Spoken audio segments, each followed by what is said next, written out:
कली काल में परमात्मा ने हमें जन्म दिया है। कलयुग मेरे भाई बहनों वैसे तो कहते हैं कि बड़ा खतरनाक है, लेकिन अगर भक्ति की बात करें तो कलयुग में भक्ति को बड़ा आसान बताया गया है। क्योंकि सतयुग में बड़े तप करना पड़ता था, हजारों वर्ष तक तप करते थे तो कहीं भगवान की प्राप्ति होती थी। त्रेता में भी यज्ञ का, जप का, तप का बड़ा महत्व है। द्वापर में भी कई भक्त हुए जिन्होंने कई वर्ष कई समय इंतजार किया और भक्ति की और भगवान को पाया। लेकिन ये जो कलयुग है मेरे भाई बहनों, यह कलयुग भक्ति के बारे में अगर कहें तो तुलसीदास जी महाराज ने बड़े ही सरल शब्दों में कह दिया है कि सिर्फ प्रभु का नाम, प्रभु का कीर्तन, हरि के नाम का स्मरण मात्र हमें ठाकुर जी से मिला देता है। कलयुग में नाम की बड़ी महिमा है। कलयुग केवल नाम धारा, कलयुग केवल नाम धारा, कलयुग केवल नाम धारा, कलयुग केवल नाम धारा। सुमीर सुमीर नर उतरहि पारा, सुमीर सुमीर नर उतरहि पारा। श्री राम जय राम, जय जय राम, श्री राम जय राम, जय जय राम। श्री राम जय राम। प्रभु का नाम और हरि के नाम में बड़ी शक्ति है। नाम मात्र लेने से काम बन जाता है। मुख में प्रभु का नाम होना चाहिए और हृदय में प्रभु का स्मरण होना चाहिए। यही बात भागवत महापुराण में भी आती है कि जो फल कली काल में यज्ञ से, तप से, जप से नहीं मिलता, वह फल भगवान के कीर्तन मात्र से मिल सकता है। यत् फलम नास्ति तप से योगेन न समाधिना, तत्फलम लभते सम्यक कलो केशव कीर्तनात्। भागवत महापुराण में व्यास जी महाराज ने वर्णन किया। तो भगवान का यह नाम और बड़ा निराला है।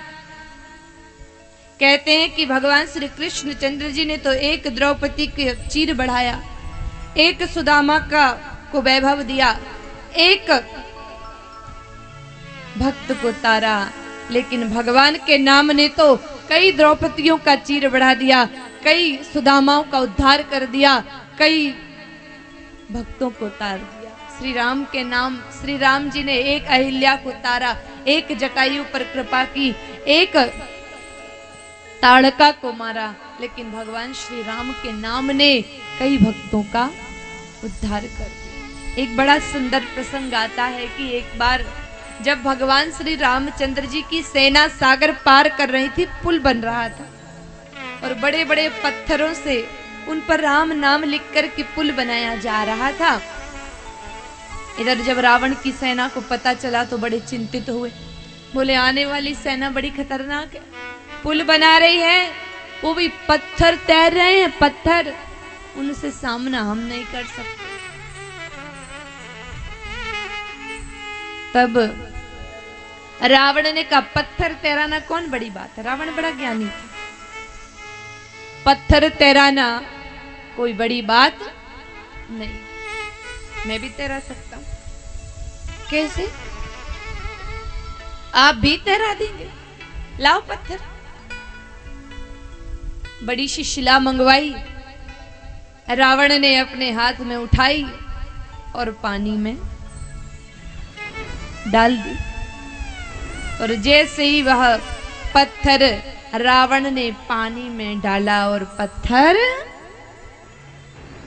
तैर गया। अब आप सोचेंगे कि हमने तो सुना था जी कि राम जी के भक्त ही पत्थर तैरा सकते हैं, तो रावण का पत्थर कैसे तैर गया? सारे के सारे राक्षस ताली बजा के हंसने लगे कि हमारे रावण भी बड़े जोरदार हैं, अगर वो पत्थर तैराते हैं तो हम भी पत्थर तैरा सकते हैं। सारे हंस रहे थे और सभी के सभी मेरे भाई बहनों आनंदित हो रहे थे कि हमारा रावण भी पत्थर तैरा सकता है। लेकिन रावण मंद ही मंद मुस्कुरा रहा था कि अरे मूर्खों, तुम्हें पता नहीं है कि ये पत्थर क्यों तैरा है। तुम सब जानते हो कि मेरे बल से, मेरी ताकत से, मेरी भक्ति से, मेरे सामर्थ्य से तैरा है। ऐसा नहीं है। इस पत्थर को छोड़ने से पहले, इस पत्थर को पानी में डालने से पहले मैंने सौगंध दिलाई थी कि ये पत्थर सौगंध है तुझे राम के नाम की, अगर डूब गया तो इसलिए तैर रहा। हरि का नाम बड़ा निराला है। भगवान ने बड़ी कृपा करके और हर समय हमारे मुख पर प्रभु का ये नाम रहे, क्योंकि देखो इस जीवन का कोई भरोसा नहीं, जाना तो सबको है। अब कई भाई बहन कहते हैं कि अंतिम समय मेरे मुख में भगवान का नाम हो तो मैं तर जाऊं। अब जिंदगी भर जो थारी मारी करता है, क्या उसके मुंह में मरते समय भगवान का नाम आए? अंतिम समय जब उसको दर्द होता है, तकलीफ होती है, तो उस समय मेरे भाई बहनों वह भगवान को याद नहीं करता।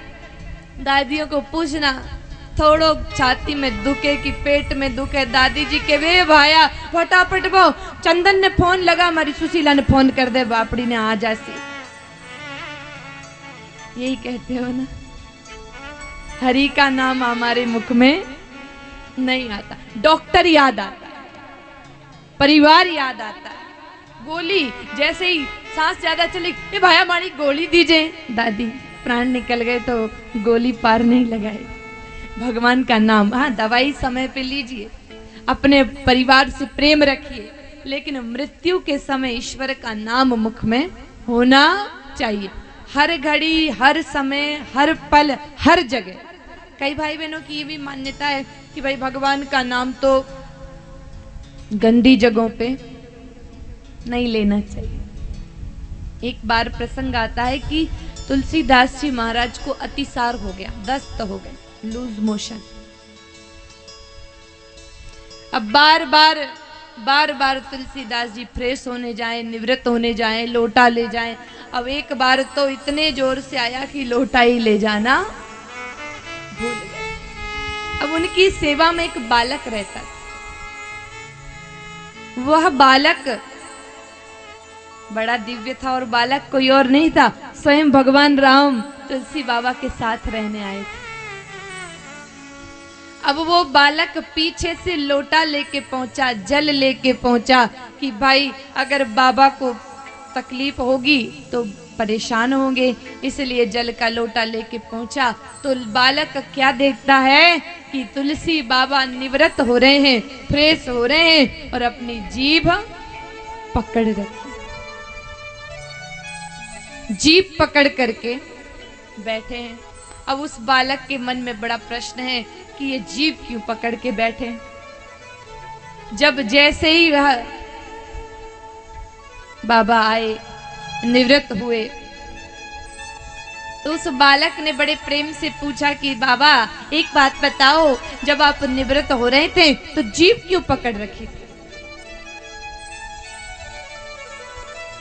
बाबा ने कहा भाई एक बात बताओ, गंदी जगह पर क्या भगवान का नाम लेना चाहिए?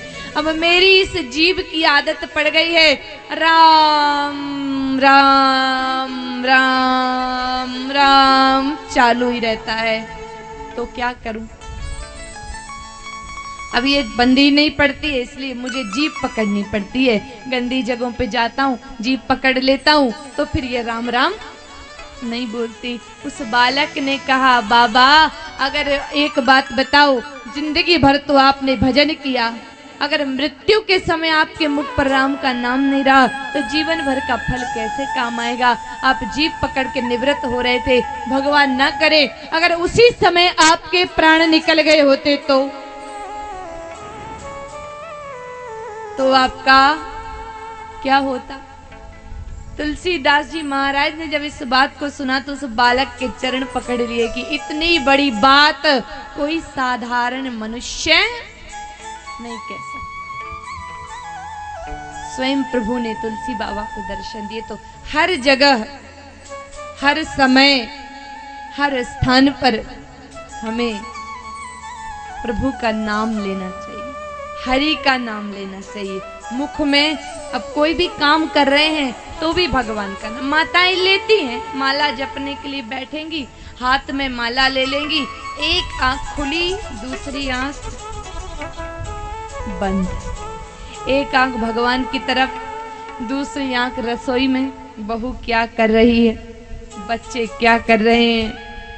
एक बार माला जपेगी राम राम राम राम राम राम राम राम, भाग भाग भाग कुत्तो घुस गयो, राम राम राम राम राम राम, वो दूध उपन गयो, राम राम राम राम राम, छोरो स्कूल को नहीं जाएगी, राम राम राम। करते हो ना? ध्यान एक अलग चीज है। जब ध्यान करने बैठो तो फिर पूरा ही ध्यान करो, और नाम तो कभी भी लो, भगवान का नाम तो कैसे भी लो, कभी भी लो, और अभी से अपने जीवन की व्यवस्था बना लीजिए, क्योंकि आए हैं सो जाएंगे, राजा रंक फकीर, एक चढ़ सिंहासन चले, एक बंधे जंजीर। लेकिन ऐसा नहीं हो कि मुख में राम और बगल में छुरी। कुछ लोग ऐसे भी होते हैं 24 घंटा राम राम जपेंगे लेकिन मन में कपट भरा रहे। कपटी को कभी भगवान नहीं मिल सकते, भगवान निर्मल व्यक्ति को मिलते हैं, जिसका अंतःकरण शुद्ध है। अंतःकरण कहते हैं मन, बुद्धि, चित्त और अहंकार, विकार। जिसका अंतःकरण पवित्र है उसको परमात्मा मिलता है।